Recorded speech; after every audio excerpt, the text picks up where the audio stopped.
बहुजन आघाडीच्या वतीने आज संपूर्ण महाराष्ट्र बंदची घोषणा करण्यात आली आहे।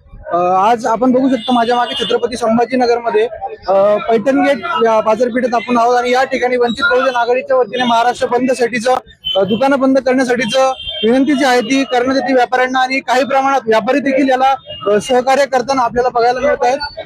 अनेक ठिकाणी दुकानं बंद स्वतःहून व्यापारी करत आहेत तर काही ठिकाणी तिथं बंद नाही, तिथं वंचितचे कार्यकर्ते जे आहेत ते दुकानं बंद करायला भाग पडतात। छत्रपती संभाजीनगर मधले दृश्य आपण बघू शकतो। आपल्यासोबत वंचितचे कार्यकर्ते आपण त्यांच्याकडनं जाणून घेऊया।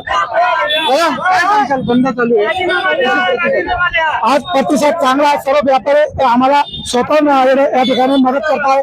ते स्वतः त्याला जो जेवण प्रश्न आहे जे दिल्लीमध्ये अमानुषपणे जे युवकांवर जो अत्याचार झाला आणि त्याच्यात एक युवती त्या ठिकाणी मरण पावली, म्हणून त्याच्या निषेधार्थ श्रद्धेय बाळासाहेब आंबेडकरच्या नेतृत्वाखाली महाराष्ट्र बंद आणि सर्व पक्ष संघटना आमच्या सोबत समर्थन करतात आणि स्वतः बंद करताय। कधीपर्यंत चालू राहणार आहे हा बंद संध्याकाळपर्यंत दिवसभर चालू असणार आहे।